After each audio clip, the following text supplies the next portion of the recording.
प्यारे बच्चों, तो आज से हम लोग का नया टॉपिक पार्टनरशिप से जुड़े जो थ्योरी के इंपॉर्टेंट क्वेश्चन हैं, जो 16 इंपॉर्टेंट क्वेश्चन पिछले लेक्चर में हम आपके सामने रखे थे, उसमें से हम लोग एक एक करके क्वेश्चंस को डिस्कस करना शुरू करेंगे। ठीक है बच्चों, तो जो सबसे पहला क्वेश्चन है पार्टनरशिप का, वो है पार्टनरशिप का परिभाषा, डेफिनेशन और उसके कैरेक्टरिस्टिक्स, है ना। तो हम लोग 12th बोर्ड से जो जुड़ा क्वेश्चन, इंपॉर्टेंट क्वेश्चन है, जो थ्योरी के रूप में एग्जाम में पूछता है, उन क्वेश्चंस को एक एक करके डिस्कस कर रहे हैं। अभी हम लोग पार्टनरशिप के जुड़े क्वेश्चंस कर रहे हैं। इसमें सबसे पहला क्वेश्चन क्या है, पार्टनरशिप क्या है और पार्टनरशिप का कैरेक्टरिस्टिक। तो पार्टनरशिप क्या है, किसको कहेंगे पार्टनरशिप? तो पार्टनरशिप का एक्ट है Indian partnership act 1932। Indian partnership act 1932। कई बार ऑब्जेक्टिव में पूछता है कि पार्टनरशिप एक्ट का सही नाम क्या है, तो इंडियन पार्टनरशिप एक्ट 1932 है। ऑप्शन में सिर्फ पार्टनरशिप एक्ट 1932 डाल देता है या ईयर बदल देता है, तो आपको ध्यान रखना है इंडियन पार्टनरशिप एक्ट 1932 जो है, इसका सही नाम है, पूरा नाम है। ओके, उसके सेक्शन 4 में डेफिनेशन दिया हुआ है पार्टनरशिप का। तो पार्टनरशिप जो है is a relation between person who have agreed to share the profit of a business. तो पार्टनरशिप के अंदर बिजनेस होगा, प्रॉफिट के लिए बिजनेस होगा, और जो पार्टनर्स होंगे उनके बीच एग्रीमेंट होगा कि वो कैसे प्रॉफिट बांटेंगे। ठीक है, और business carried on by all, सारे पार्टनर्स बिजनेस कैरी कर सकते हैं, या any of them acting for all, any of them acting for all, या उसमें से कोई एक भी सबको रिप्रेजेंट कर सकता है। तो पार्टनरशिप जो है वो एक बिजनेस ऑर्गेनाइजेशन है, वो एक बिजनेस एक्टिविटी है, करेगा, प्रॉफिट के लिए करेगा। प्रॉफिट जो है वो डिसाइडेड रेशियो में बटेगा, है ना। और सारे पार्टनर चाहे तो काम कर सकते हैं, नहीं तो फिर क्या होगा, रिप्रेजेंटेटिव के रूप में तो एक पार्टनर भी काम कर सकता है। जरूरी नहीं है कि आप पार्टनरशिप फर्म में पार्टनर हैं तो आपको काम करना ही है उसमें। ओके, आप सिर्फ स्लीपिंग पार्टनर भी हो सकते हैं।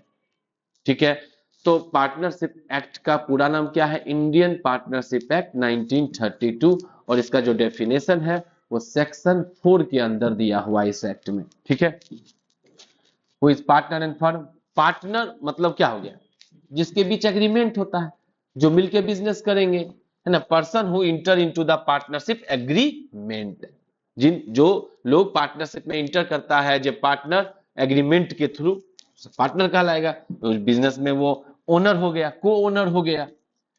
फर्म का नेम क्या है, तो पार्टनरशिप में जरूरी है कि आपको अपने बिजनेस का नाम रखना पड़ेगा, तो वही हो गया फर्म का name. The name under which the business is conducted, जिस नाम के थ्रू बिजनेस कंडक्ट किया जाता है वो हो गया पार्टनरशिप फर्म।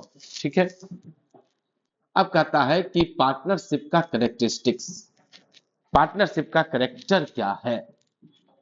तो इतने सारे पॉइंट्स दिए हुए हैं पार्टनरशिप के कैरेक्टरिस्टिक, चलो एक एक करके समझते हैं।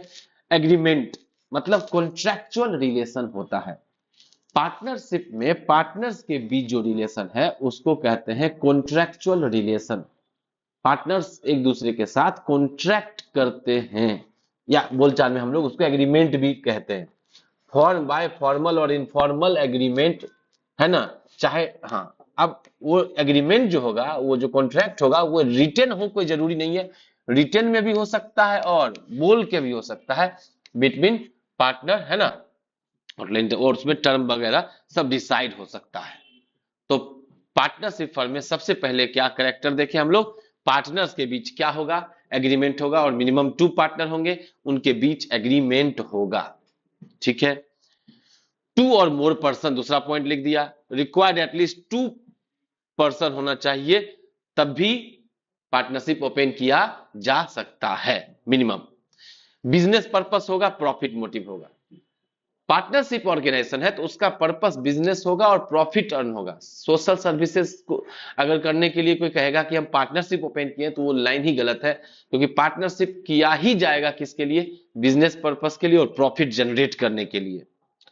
शेयरिंग प्रॉफिट एंड लॉस, जो रेशियो डिसाइड किए होंगे पार्टनर्स उसी रेशियो में प्रॉफिट बटेगा। Profit and loss are divided among partners as per their agreement.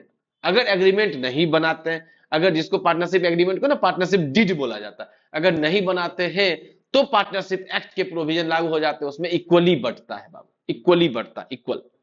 Mutual agency होता है, each partner act as both as owner and the agent, है ना।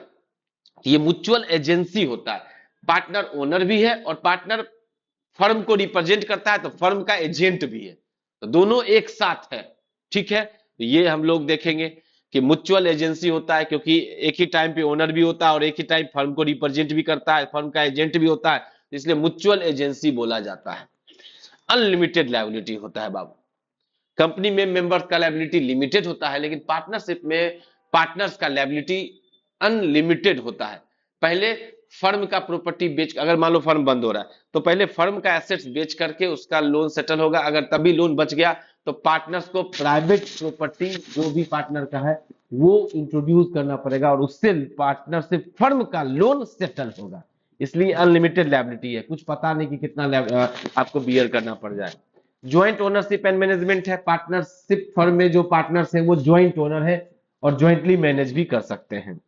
No separate legal entity, company क्या होता है? एक सेपरेट लीगल एंटिटी होता है, लेकिन फर्म को एक सेपरेट लीगल एंटिटी नहीं माना गया। हाँ, इनकम टैक्स में माना गया है, लेकिन नॉर्मली पार्टनरशिप एक्ट में फर्म को और पार्टनर को अलग नहीं देखा जाता है, इसलिए partnership firm is not a separate legal entity. Partnership firm separate legal entity नहीं है। Flexibility and is of performance, हाँ ये है, पार्टनरशिप आप आसानी से ओपन कर सकते हो, इसको कोई रजिस्ट्रेशन करवाने की जरूरत नहीं है, इजी इजी होता है ये फॉर्म करना, इजी होता है इसको बंद करना, है ना। तो ये सब कैरेक्टरिस्टिक है किसके बोलो? पार्टनरशिप के। तो ये एक बेहद इंपॉर्टेंट क्वेश्चन है और बेसिक क्वेश्चन है पार्टनरशिप के थ्योरी से जुड़ा हुआ, इसमें से ऑब्जेक्टिव भी निकल के आ सकता है और सब्जेक्टिव के रूप में तो है ही ये।